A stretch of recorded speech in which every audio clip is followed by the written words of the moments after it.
कि खाली कर ताड़ू हमारा से तेंगे तेंगे लेंगे लेंगे भौजी लेंगे लेंगे।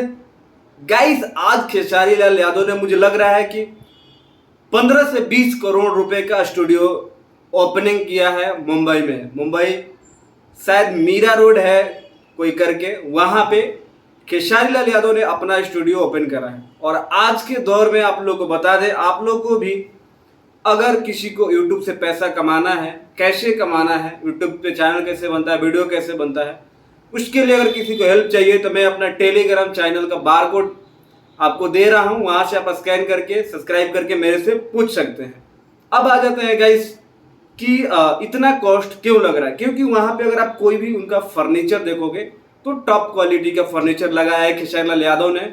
और KR27 करके जो कंपनी का नाम है, उनके बेटी और उनके बेटा ऋषभ यानी कीर्ति, दोनों के नाम पे इस कंपनी का जो है स्टार्टिंग हुआ है। और खेसारी लाल यादव के लगभग सारी फैमिली वहाँ मुंबई में पहुंची थी।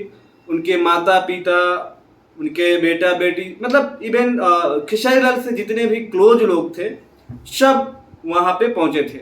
पाखी हेगड़े भी देखने को मिले, मतलब भोजपुरी इंडस्ट्री से भी बहुत सारे लोग गए थे। अवधेश मिश्रा भी वहाँ पे आपको देखने को मिले।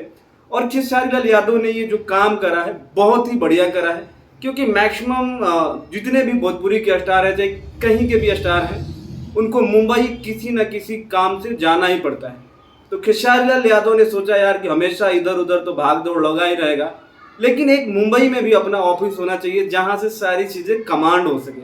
और खेसारी लाल यादव ने एक बहुत ही जबरदस्त, बहुत ही बेहतरीन जो है स्टूडियो का आज उद्घाटन करा। खुद पूजा में बैठे, उनके माता पिता बैठे, उनकी पत्नी चंदा यादव भी वहां पे मौजूद थी। मतलब फाइनली अगर एक देखा जाए तो खेसारी लाल यादव का लाइफ का ये सबसे बड़ा अचीवमेंट है। क्योंकि मुंबई में अपना घर होना, अपना ऑफिस होना, अपना गाड़ी होना एक बहुत बड़ा ड्रीम होता है। क्योंकि मुंबई में अगर एक आप छोटी सी बालकोनी भी लोगे तो वहाँ पे 20 से 30 हजार रुपये रेंट पे मिलता है अच्छे एरिया में, जिस एरिया में खेसारी लाल यादव का ऑफिस है। और वहाँ पे मुझे लगता है कि 1 BHK रूम भी लोगे तो 70 से 80 हजार रुपये रेंट हो गया है। तो सोच सकते हो कि इतना जबरदस्त और इतना बड़ा अगर स्टूडियो बनाए हैं तो कितना पैसा लगा होगा। मैंने पहले ही कहा है कि लग रहा है कि 15 से 20 करोड़ रुपए खेसारी लाल यादव ने ऐसे उड़ा दिया। और भाई खेसारी लाल यादव कभी भी क्वालिटी से कोई कंप्रोमाइज नहीं करते।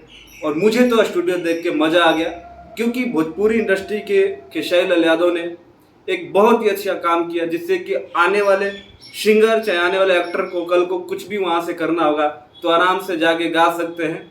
और बहुत ही बढ़िया रिकॉर्ड होगा इस स्टूडियो में। और आने वाले फ्यूचर में बहुत अच्छा होगा ये ऑफिस, क्योंकि उसको मैनेज करने के लिए खेसारी लाल यादव के बेटे खुद ऋषभ आगे आएंगे। तो ये सारी चीज़ें मतलब एक फ्यूचर प्लानिंग भी है। और खेसारी लाल यादव को पता ही है कि अगर हम एक साल में 365 दिन होता है तो 250-300 दिन हम मुंबई में ही निकालते हैं। तो मुंबई में क्यों ना कुछ किया जाए। तो मेरे तरफ से खेसारी लाल यादव को बहुत सारा कॉन्ग्रेचुलेशन, बहुत बहुत बधाइयाँ। बाकी गाइस आप लोग भी कमेंट के माध्यम से खेसारी लाल यादव को बधाई दीजिए। मिलते हैं अगले वीडियो में, तब तक अपने भाई को दो इजाजत। नमस्कार।